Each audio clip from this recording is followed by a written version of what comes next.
The instant I lost my job, my mother kicked me out of the house, saying I was no use to them. Now that I've built a stable life, they come begging for money. When I refused, my mother robbed my home, and what I did next destroyed her life completely. When I lost my job, I thought the worst part would be telling my family. Turns out, the worst part was finding my suitcase already packed and sitting in the yard. It was a Thursday. I remember because it was raining a little, not the dramatic kind of downpour that makes for a good movie scene. Just that annoying mist that clings to your clothes and makes everything look grayer than it already is. I'd barely made it up the driveway when I saw it. My suitcase, my little duffel bag, and a trash bag. Yeah, a literal trash bag, with some of my stuff shoved inside like old leftovers nobody wanted. I didn't get it at first. I stood there for a good minute, soaking wet, staring like maybe there was some mistake. Like maybe someone had stolen my stuff and dumped it here by accident. But no. The front door was locked. I knocked, then banged. I even called my mom's phone. No answer. I texted her, "Why is my stuff outside?" 3 dots appeared, then disappeared, then nothing. A few minutes later, my dad opened the door just a crack. He didn't even look mad. He looked calm, like this was just a business transaction. "We can't afford to carry you, Sam," he said. "You're not a kid anymore." My name's Samantha, by the way. Sam to people who know me. Not that it mattered at that moment, because the people who were supposed to know me best had already decided I was just extra weight. "You're serious?" I asked, the words catching in my throat. He didn't answer, just shut the door. That soft, deliberate kind of shut that's somehow louder than a slam. I wish I could say I was surprised. But truth is, the signs were always there. My parents liked to talk big about families sticking together and being proud of our own, as long as I was the golden child paying the bills. The minute I lost my job, my very good 6-figure job at a startup that downsized overnight, I became a liability. I sat in the yard for hours. Not because I didn't have anywhere to go. I had friends and a bit of money saved, even though I hadn't figured out my next move. I just needed a second to believe this was real. You know what's funny? When I was making money, I paid for everything.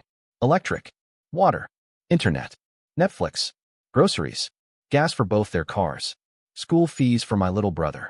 Sometimes I even threw in extra for mom's hair appointments or dad's random Amazon orders. I didn't complain. Not once. I thought that's what you did when you love people. I thought I was building something with them. Not just a house, but a family. Turns out, I was just funding a lifestyle. The next few months? Rough. I couch surfed. I freelanced. I cried in more bathrooms than I'd like to admit. But I never went back. Not once. Not even when mom texted me on my birthday, saying she missed me. Not when dad sent some half-assed, "hope you're okay" message after I posted about getting a freelance gig. I rebuilt. Quietly. Relentlessly. Eventually, the startup I used to work for, it got bought out by a huge tech company. And guess who they called back to lead the transition? Yours truly. Same job. Better money. Full benefits. Signing bonus. Remote work, stock options, the whole damn buffet. When I got the offer, I didn't celebrate. I didn't even smile.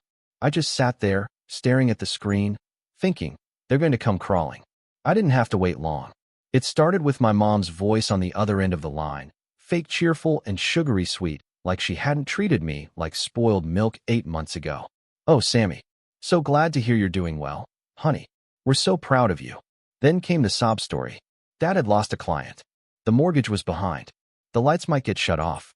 Gas was over $6 a gallon. My brother needed new school shoes. And wouldn't you know it, the Netflix account was still under my name and they couldn't watch Stranger Things. I listened. Patiently. Calmly. I waited for her to finish. Then I told her, "Of course I'll help. But I charge for services now." There was a pause. A long one. "What do you mean?" I said, opening the spreadsheet I'd already made. I calculated everything I spent on this family over the last 3 years. Down to the penny. I emailed it to her right then and there. Total balance due, $43,718.65. It was itemized. Every grocery bill, every electric payment, every tank of gas, every copay I'd covered for my little brother, every Uber they borrowed money for. I even added interest.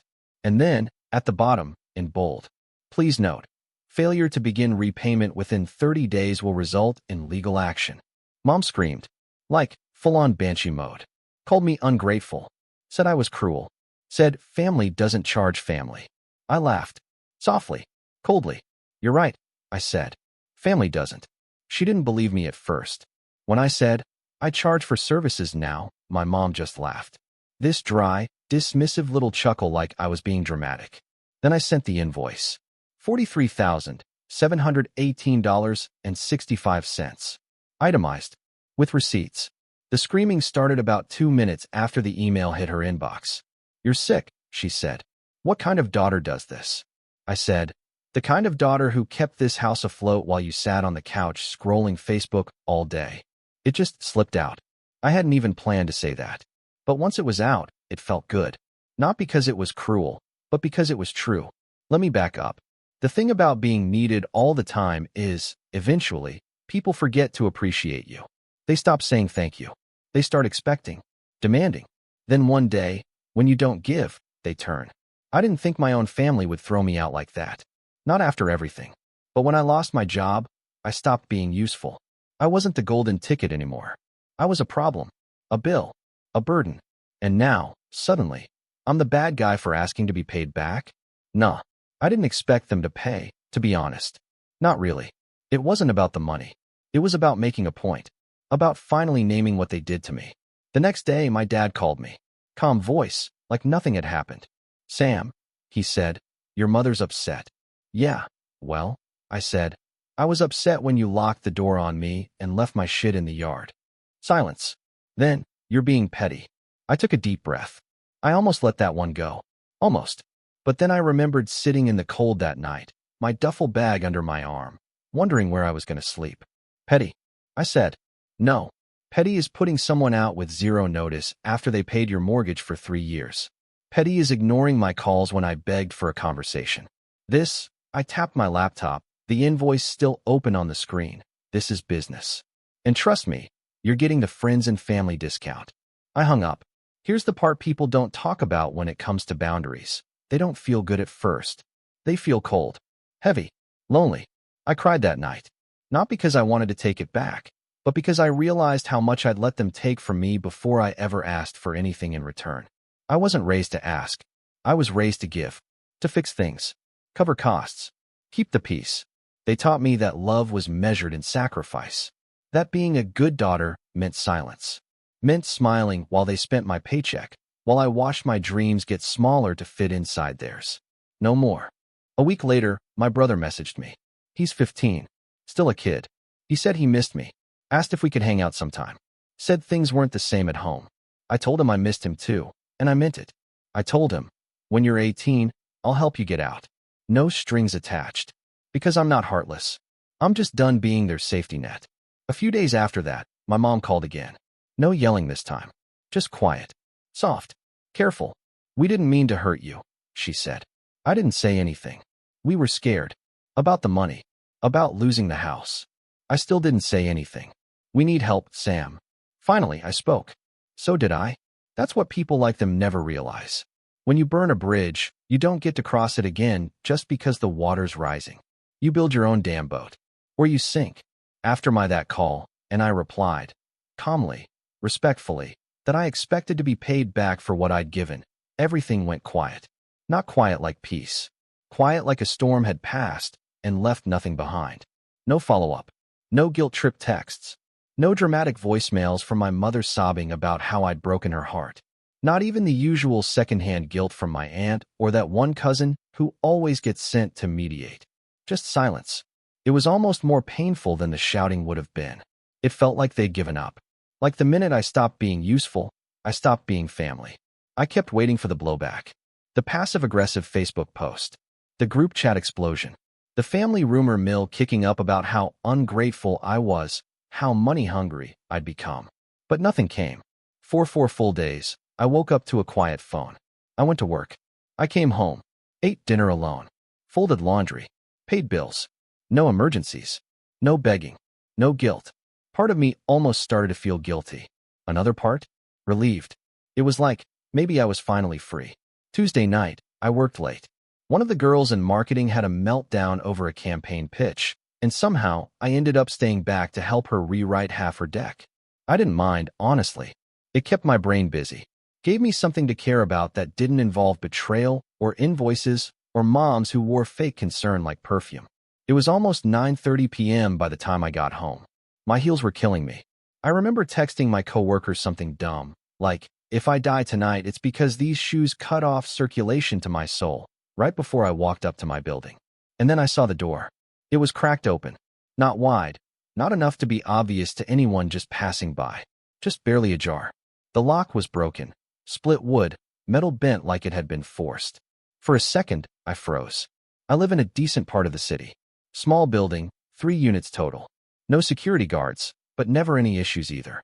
My upstairs neighbor is a nurse. The one below me is always blasting classic rock and chain smoking, but we look out for each other. This didn't feel like an accident. I pushed the door open fully and stepped inside. At first, everything looked off. Drawers half open. Kitchen cabinet doors hanging open. A broken lamp.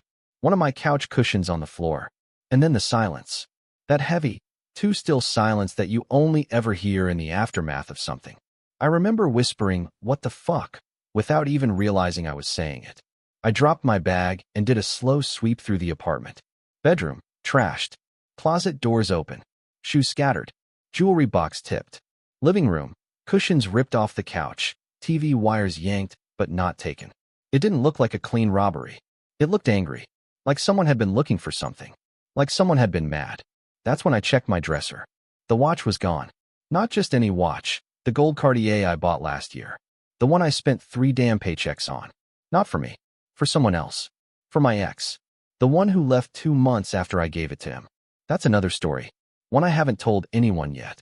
But I hadn't had the heart to return the watch or sell it. I kept it in the drawer under my socks like a wound I still liked to poke. And now it was gone. Gone. That's when I reached for my phone, fingers trembling, already dialing 911. But then I saw something that made my blood go cold. On the floor, just beside the TV stand. One small thing, barely noticeable, half tucked under the rug. An earring. Gold. With a tiny red stone. I knew it instantly. Because it wasn't mine. It was my mother's. There's this thing that happens in your chest when your brain tries to protect you from something too awful to fully believe. You start doubting yourself. Maybe it fell out months ago. Maybe it's a coincidence. Maybe. But I knew. I knew. Because the last time I saw that earring, she was wearing it at my cousin's wedding. She bragged about how it was real gold. Even said, it cost more than my first car. She'd never part with it. Not unless she had a reason. And she had one, didn't she? She needed money. She thought I had it. And she thought I wouldn't fight back. My own mother. I sat down on the floor right there. Just crumpled. I didn't cry. I wish I had. But I just shut down. It's a special kind of heartbreak. Realizing someone who raised you, who held you when you were sick, who smiled in your graduation photos, just broke into your home and took things you worked your ass off for. Because they thought they could. Because deep down, they still believed you owed them. Because they knew where you lived. I didn't call the cops. I don't know why. Maybe I couldn't stomach hearing my mom's name in a police report. Maybe I was scared of what it would mean if I made it real. Instead, I filed a locksmith request, cleaned up the mess myself, and put the earring in a Ziploc bag like evidence. I kept thinking, was she alone? Did she bring my dad? Did they stand in my living room together, rummaging through drawers, judging the life I'd built without them? Did they even hesitate? I didn't sleep that night.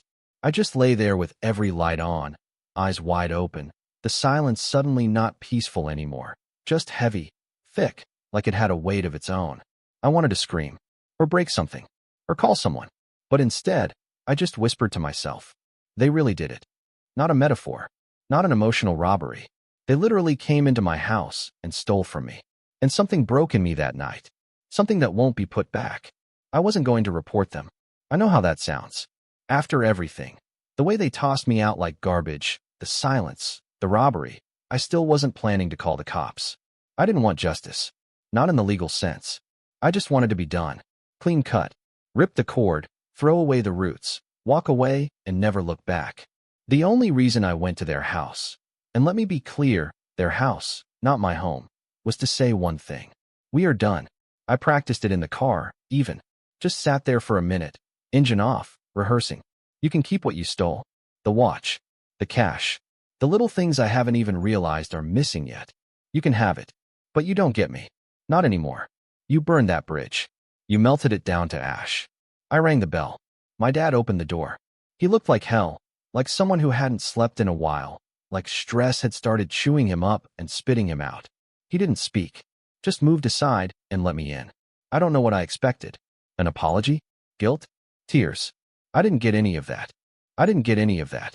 My mom was already in the living room, sitting like she'd been waiting for me, arms crossed, lips thin, chin tilted like she was bracing herself for a fight she planned to win. I stood by the doorway and set it flat. You can keep what you took. She blinked. I think that threw her off. You can keep the watch, the cash, whatever else you grabbed while you were in my home. I'm not here to ask for it back. I'm here to say we're not family anymore. You destroyed that. You shattered any space we could have used to fix this. Her mouth twitched. But I didn't stop. I gave you everything when I had nothing. Rent, groceries, bills, tuition for your son, fuel for your car. I never asked for a single cent back. But now it's time to collect. You owe me.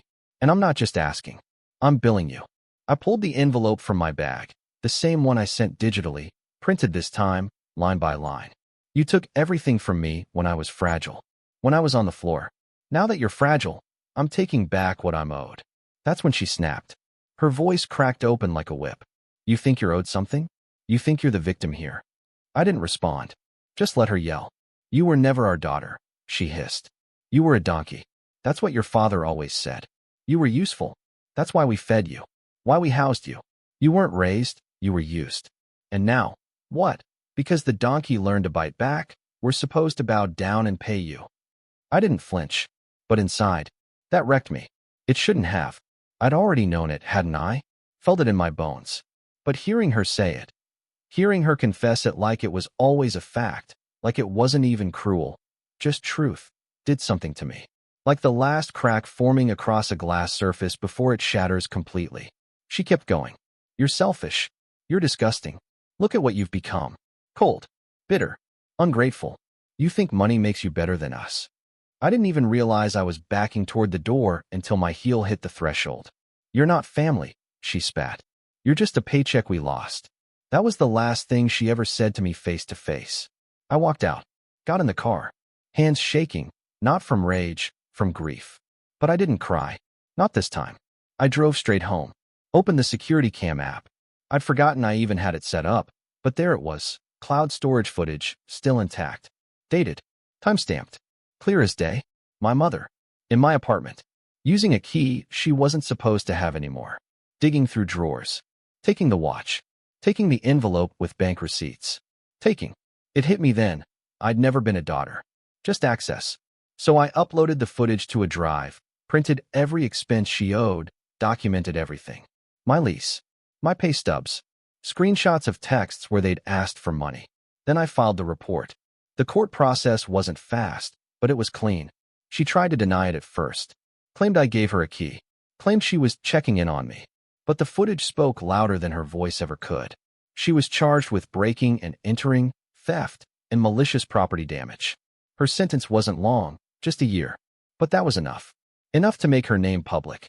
Enough to shatter her pride. Enough to end whatever fantasy they had left about being the good parents. My father? He settled. Quietly. I think he knew. Maybe he always did. Sold the house. Used most of the money to pay the debt. I didn't even have to take him to court in the end. Funny, right? The man who once said I was a burden paid me back with interest. The last thing I want you to know is this. This isn't a revenge story. It's a story about finally choosing yourself. I didn't burn that bridge. They did. I just walked away from the ashes. And now, I sleep easy. My doors are locked. My camera is always on. And my silence? It's not heavy anymore. It's peace.